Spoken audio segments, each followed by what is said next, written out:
great day. So if you're seeing me live, make sure to comment because I'd love to interact with you.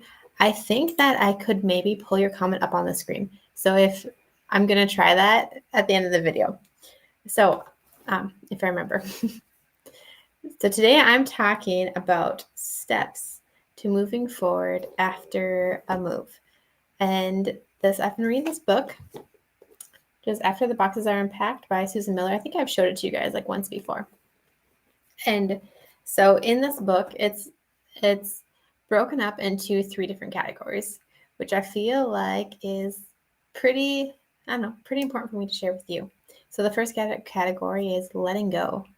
Letting go is the moving process, and you're becoming open to change, and you're moving and packing and moving away from what was, right? You're letting that part of your life go for a little while and stepping away. And then the second part of this book is starting over. And I feel like that's where a lot of movers lose their support, because the letting go process has a lot of services involved. Like you're talking to a realtor, right? You're getting realtor help. Some people are getting moving help. There's lots of resources for like finding a new area, right? But then after you're there, I feel like the supports that are going on right now aren't supporting you. So after you're in your new area, it's like, hey, you're on your own. You're there. Good job. You're on your own.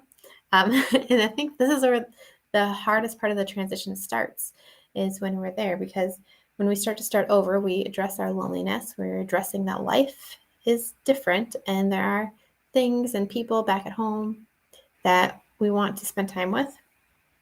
And there's, community events back at home that we wanted to go to, things like that. It's different. We also have to help the kids adjust for they're in a completely different environment. And usually like when we're talking about moving in the beginning time, I hint to the kids that, hey, like we're moving, or we talk about it a little bit, but it's not until we're completely in that new area where we have to adjust to all the things that are unseen, right? All the situations that we weren't planning for, and help the kids walk through things that might be a little bit difficult for them. And the starting over phase also is the time when you are setting up the house and doing all the fun things. And then you get to the last phase, which is moving forward. But I wanted to share this quote with you about starting over. The choice to let go affects your ability to start over and move forward, which is really, really true. That if we don't choose to let go and to stop holding on and focusing back where we moved from, then it makes it really hard for us to move forward and be comfortable in our new area, because it's kind of like a tug of war, okay, between our past and our present, and we're stuck in the middle. And being stuck in the middle is not a fun place to be, because we're swaying back and forth. We know we shouldn't be stuck here, but it's hard to move back and forth. Or it's hard to move to one way because we're not yet ready to release what the place that we came from, the people who are back home. It's not that they don't have value anymore. It's just that life is starting to look a little bit different. So then this book brings us to the third section, and it's called Moving Forward, or Move Forward. And she quotes 5 ways to move forward, which I feel like are pretty much 4 ways to move forward, because 2 of them are the same. But I wanted to share them with you.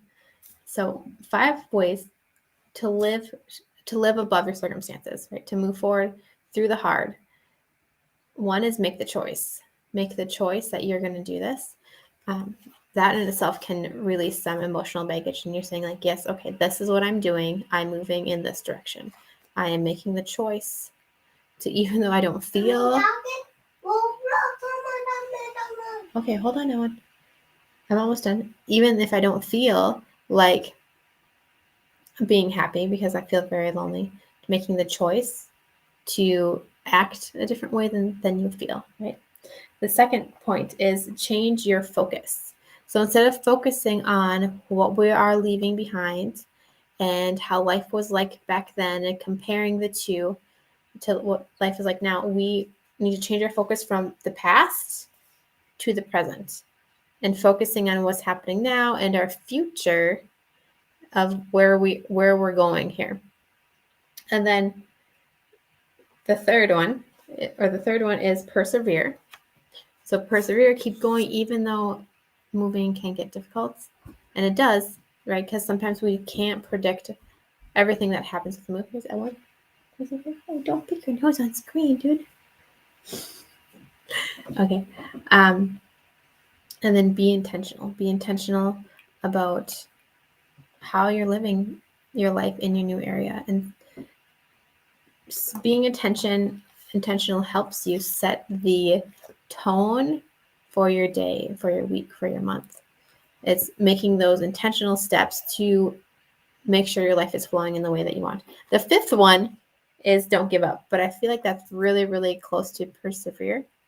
So, Mommy, yeah, but you get Roblox on my tablet? Do you want to say hi? You want to say hi? Okay. Well, that is it for now, guys. I just want to pop on and share those little gold nuggets with you. Tomorrow in Homesick to Happy group, there is an awesome video dropping. It's about moving with big families. My friend Tara and I got into a fun conversation about moving, and she talks about her first big family move where she had 7 kids and when they're moving. So it's really, really good interview, and it's going to be dropped in the group tomorrow. So, and I hope you guys have a fabulous day. Elwin and I are hanging out. Elwin is feeling a little bit hot. He has a temperature. And he has some boogers too, so he's healing. Right. You're healing up. Yeah. So that's what we're doing today. So I hope you guys have a fabulous day. I'll talk to you later. You get Roblox on my tablet.